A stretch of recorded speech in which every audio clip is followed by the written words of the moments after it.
Good news, Hyderabad ORR కి అతి చేరువలో villas APR projects. Hi friends, ఎలా ఉన్నారు? నేను మీ నిఫ్టీ మాస్టర్ మూర్తి నాయుడు. స్టాక్ మార్కెట్లో ఇన్వెస్ట్ చేసుకునే ప్రతి ఇన్వెస్టర్ కూడా ఎక్కువగా మనల్ని అడిగేది, సార్ ఏదైనా ఒక మంచి స్టాక్ ఏదైనా చెప్పండి సార్. అంటే మనం రికమెండ్ చేసే లోపలనే, సార్ మల్టీబ్యాగర్ స్టాక్ ఏదైనా ఉంటే చెప్పండి సార్ అంటే. యాక్చువల్గా ఇప్పుడు మల్టీబ్యాగర్ అన్న పదం మార్కెట్లో ఎక్కువగా వినపడుతుంది.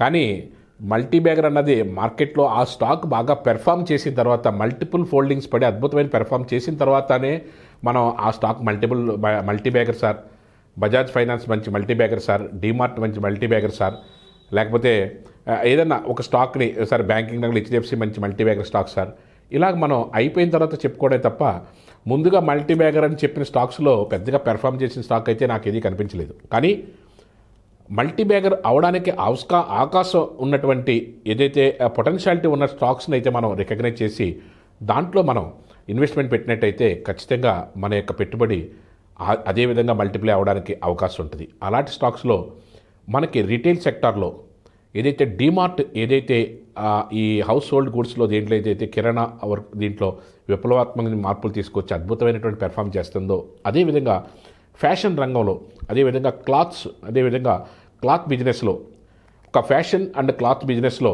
టాటా గ్రూప్ నుంచి వస్తున్నటువంటి ఒక గొప్ప స్టోరు జైడో. ఈ జూడియో కంపెనీ ఏదైతే ట్రెంట్ అని మనకు ఇప్పుడు ఏదైతే స్టాక్ ఉందో అందులో భాగమే. ట్రెంట్ అనేది చేసే టాటా ఎంటర్ప్రైజెస్ ఇదంతా కూడా. ఈ జూడియో అన్న ఈ స్టోర్స్ అన్నీ కూడా ఇప్పుడిప్పుడే ఎస్టాబ్లిష్ అవుతున్నాయి. సుమారుగా 119 సిటీస్లో 350 స్టోర్స్ వరకు ఆల్రెడీ ఎస్టాబ్లిష్ చేశారు. ఈ ఇయర్ ఎండింగ్కి 2023 కల్లా సుమారుగా 500 స్టోర్లతో ఇండియాలో మొత్తం అంతా కూడా ఎస్టాబ్లిష్ అవుతుంది. ఇది మెయిన్గా ఒక పెద్ద గ్రూపు, ఒక నమ్మకమైనటువంటి గ్రూపు టాటా గ్రూప్ నుంచి ఉన్నటువంటి స్టోర్ అవటం. అట్ ద సేమ్ టైం దీంట్లో కూడా ఏదైతే మిడిల్ క్లాస్ని బేస్ చేసుకుని ఏదైతే ఫ్యాషనబుల్గా ఉండే విధంగాను women and kids and footwear and cosmetics మేజర్గా కాన్సన్ట్రేషన్ చేస్తూ ఏ విధంగా అయితే మార్కెట్లో మిడిల్ క్లాస్కి దగ్గరగా అవడానికి 999 వీళ్ళ యొక్క USP యూనిక్ సెల్లింగ్ పాయింట్ ఏంటంటే, ఏది ఉన్నప్పటికీ కూడా 999 కన్నా తక్కువ రేట్లోనే దొరుకుతాయి. అది కూడా fashionable products, reasonable price with quality product. ఈ బేస్ మీద ప్రతి చోట కూడా స్టోర్స్ పెట్టుకుంటూ వెళ్తున్నారు. ఇక్కడ తెలంగాణ, ఆంధ్రాలోకి వచ్చేటప్పటికి, తెలంగాణలో వచ్చేటప్పటికి 35 స్టోర్లు ఉన్నాయి, ఆంధ్రాలో వచ్చేటప్పటికి 7 స్టోర్స్ ఉన్నాయి.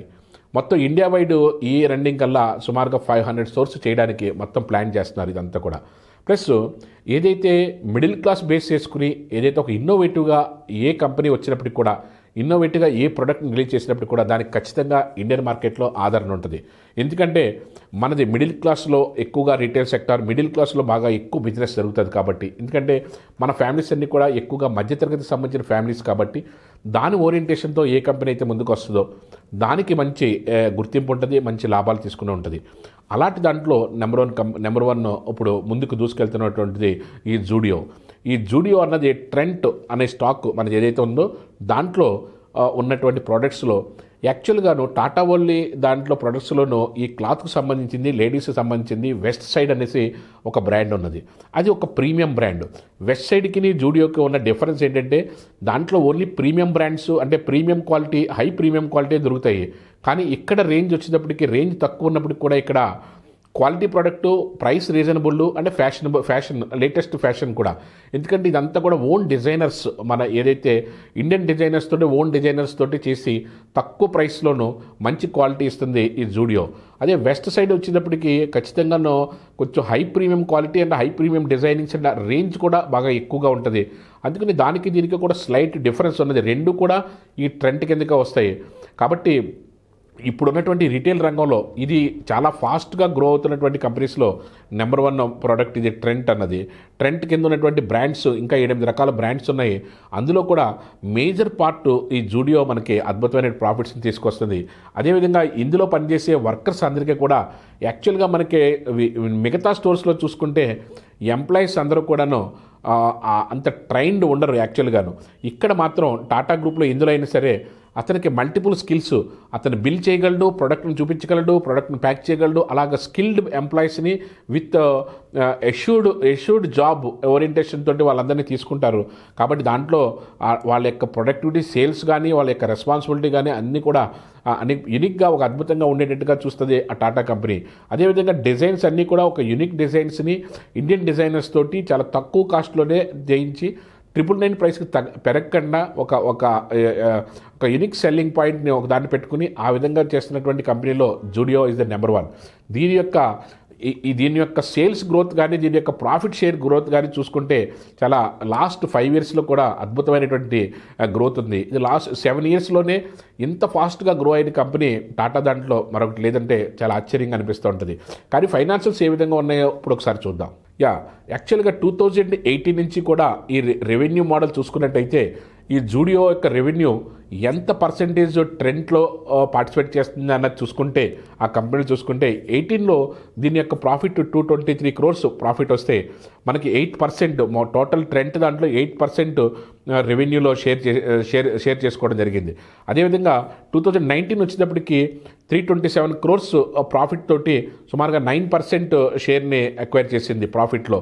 మామూలు ట్రెండ్ మొత్తం టోటల్ ప్రాఫిట్లో నేను ఇక్కడ టేబుల్ వైజ్ చూపిస్తున్నాను, దాంట్లో మీకు డీటెయిల్గా మీకు అర్థమవుతుంది. అదేవిధంగా 2020 వచ్చే టయానికి 409 కోట్లతోటి సుమారుగా 11% షేర్ని ట్రెండ్లో ఇదే రెవెన్యూ తీసుకురావడం జరిగింది. అదేవిధంగా 2021 వచ్చేటప్పటికి 512 అంటే 512 కోట్లతోటి సుమారుగా 13% షేర్ని టోటల్ రెవెన్యూలో తీసుకోవడం జరిగింది. 2022 వచ్చేటప్పటికి 1100 కోట్లు, అంటే ఆల్మోస్ట్ డబుల్ అయిపోయింది. 500 దగ్గర నుంచి 1100 కోట్లు రెవెన్యూలో కూడా ట్రెండ్ ఏదైతే ఉందో దాంట్లో రెవెన్యూలో కూడా జూడియో రెవెన్యూ 25% అయిపోయింది.